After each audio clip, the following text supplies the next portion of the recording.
Salut, j'espère que tu vas bien. Alors, on va voir ensemble 3 clés pour mieux dormir, être en bonne santé et performer. Alors, fais-tu partie des 80% de la population qui dorment mal ou qui dorment peu ou qui ont simplement des difficultés d'endormissement? Es-tu aussi souvent fatigué, même le matin, après le réveil, en fait, tu es en manque d'énergie en journée et puis ça te pose problème pour ton activité professionnelle ou sportive. Veux-tu aussi améliorer tes performances sportives, perdre du poids plus rapidement ou prendre du muscle ou être performant, très performant dans ta discipline sportive? Et puis, comme beaucoup, veux-tu être moins stressé? Alors, si tu as répondu 2 fois oui à ces interrogations, en fait, cette vidéo, elle est pour toi. Sinon, si tout est parfait, tu peux esquiver. Pense à t'abonner, pense à mettre des commentaires et à mettre des pouces bleus. Alors, je vais te donner, comme je te l'ai dit, 3 clés qui sont faciles et surtout naturelles. Première clé, c'est pratiquer une activité physique. J'ai bien dit activité physique et pas de sport.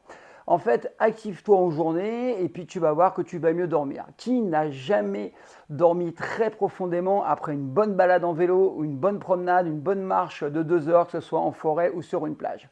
En effet, tu le sais, hein, l'activité physique, loisir, là on ne parle pas de sport intense, comme marcher, faire du vélo, etc., ça influe positivement sur ta qualité, la qualité de ton sommeil.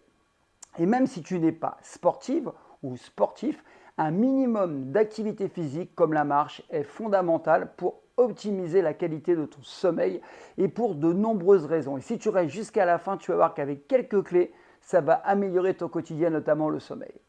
Alors, au-delà du fait que, en fait, il y a des effets physiologiques directs qui sont liés au mouvement, à l'activité, en fait, une des vertus de marcher en extérieur, je dis bien en extérieur et pas sur un tapis dans une salle, c'est de pouvoir s'exposer à la lumière naturelle et de synthétiser la vitamine D en plus s'il y a du soleil. En effet, sache un truc, c'est que la lumière est le signal le plus important pour ton cerveau, pour notre cerveau, afin de caler notre horloge dite biologique. Alors, s'exposer à la lumière, au soleil, en fait, le matin, c'est l'idéal. Surtout si tu évites les écrans bleus après le dîner. Et je te garantis que si tu cumules les petites marches à l'extérieur plus l'arrêt des écrans bleus après le dîner, tu vas vraiment améliorer ton endormissement. D'accord? Et tu auras un sommeil beaucoup plus profond, je te le garantis. Alors, une bonne excuse pour marcher tous les matins jusqu'à ton travail, en fait, ou à la salle de sport. En fait, tu marches un petit peu. Le peu que tu puisses faire, ça va être bénéfique. La deuxième clé, c'est le sport qui me paraît le plus bénéfique pour mieux dormir et à quelle heure il faut pratiquer ce sport parce que ça, c'est très important.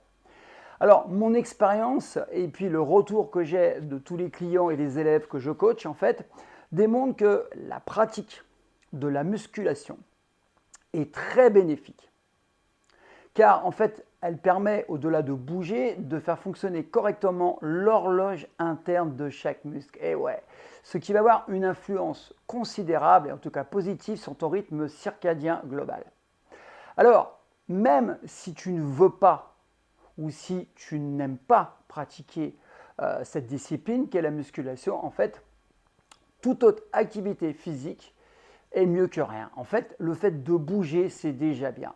La marche pour sportive, par exemple, c'est bien parce qu'il n'y a pas d'impact au sol, c'est l'idéal.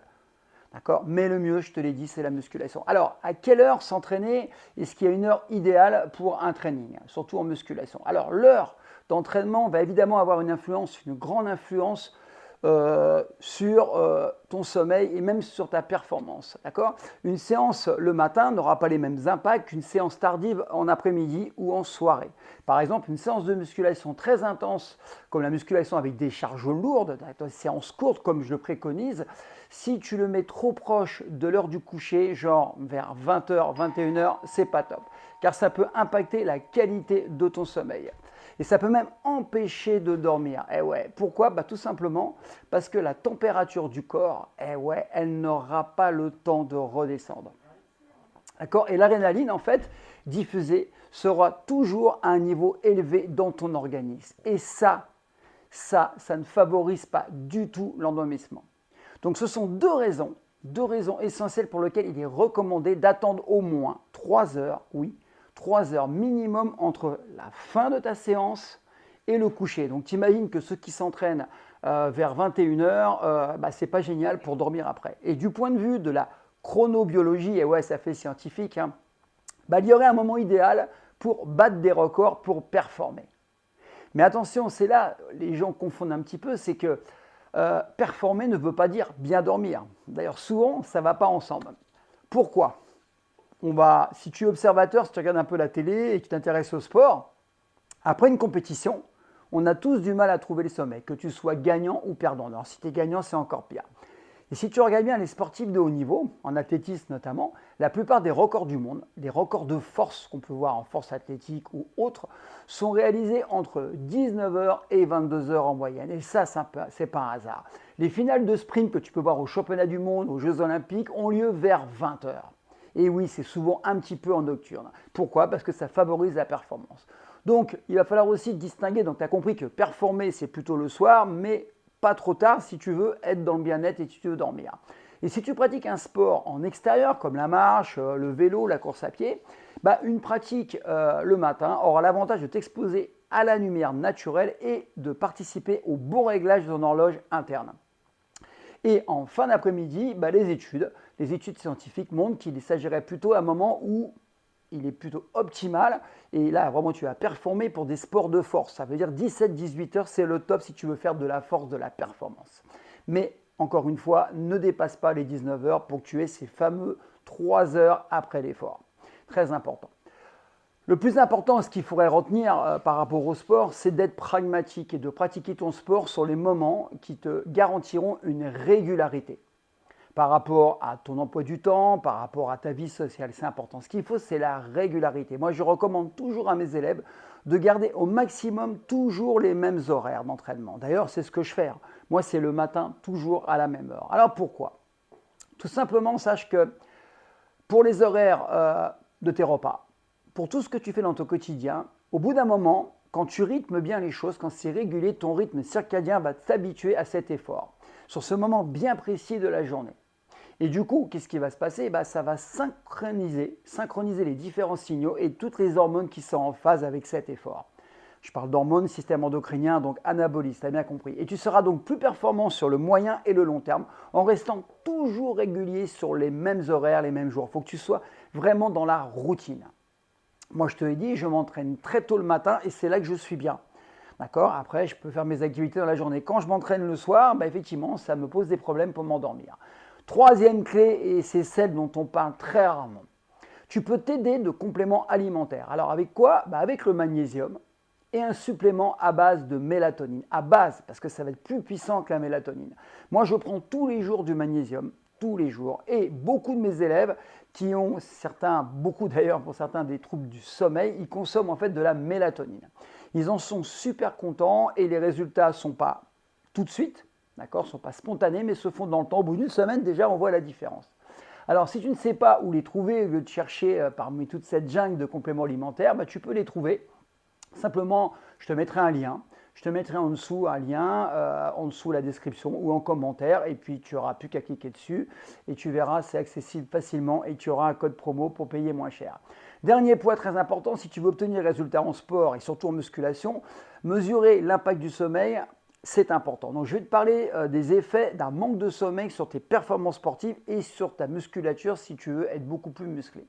Il y a eu de nombreuses études, j'en ai retenu quelques-unes, des méta-analyses qui disent qu'en fait, ils ont comparé les effets d'un manque de sommeil ou d'un mauvais sommeil sur la synthèse protéique musculaire, qui est nécessaire, tu le sais, à la construction de tes muscles, à la forme, à la force et même au niveau de ta testostérone. Alors, c'est nécessaire, cette synthèse protéique, pour anaboliser, pour augmenter ta masse musculaire, je te l'ai dit, et favoriser un bon système endocrinien qui va te permettre de faire du muscle. Alors les chercheurs, ils ont divisé les participants en 3 groupes pendant une semaine. En fait, ils ont fait 3 groupes d'âge à peu près identiques et de forme identique. Le premier groupe, il a fait des nuits complètes et continue vraiment de qualité avec un sommeil d'une durée de 8 heures. Le deuxième groupe, il a fait des nuits seulement de 4 heures, donc très courtes, comme beaucoup de gens. Et le troisième, des nuits de 4 heures, mais avec 3 séances de sport pendant la semaine. Alors, ce qu'il faut retenir, c'est que le groupe avec 4 heures de sommeil par nuit, sans exercice, a eu la plus faible synthèse protéique. Ça, tu t'en doutes, c'est normal, pas de sommeil, moins de testostérone, moins d'hormones de croissance, et forcément, ça ne favorise pas la synthèse protéique. Mais le plus incroyable, c'est que le groupe avec 8 heures de sommeil par nuit, mais sans sport, Un anabolisme et une synthèse protéique égale au groupe avec sport plus de 4 heures de sommeil. À la limite, tu ne fais pas de sport mais tu dors bien, et ben en fait ça va favoriser ta prise des muscles et ton bien-être. Et notamment un bon niveau endocrinien. Donc si tu dors moins de 5 heures et que tu pousses sérieusement avec un bon programme en musculation, tu perds ton temps et ton énergie.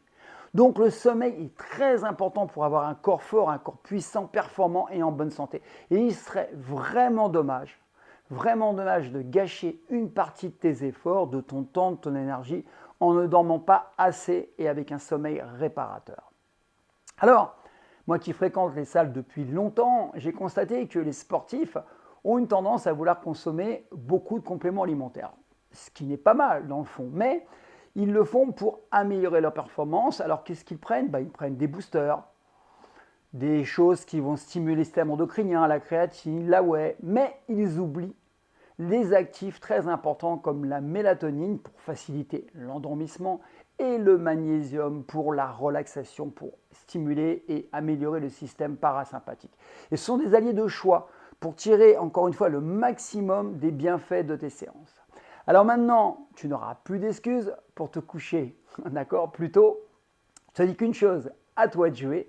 Tu trouveras donc les compléments que je prends chez Nutri Co, tu le sais maintenant, et je vais te mettre un lien en dessous dans la description, je te le mettrai aussi dans les commentaires, où tu auras un code promo, où tu paieras moins cher. Déjà, les compléments sont déjà pas trop onéreux, c'est important en ces temps difficiles, mais surtout tu vas avoir le bénéfice d'avoir une promo. Je te laisse, tu n'as plus qu'à, et encore une fois, tout ce que je partage avec toi, c'est de l'empirisme, c'est du terrain, c'est pas de la théorie, moi je le pratique au quotidien, et tout ce que je te dis, je le fais pour moi, donc je sais quand ça fonctionne et quand ça ne fonctionne pas.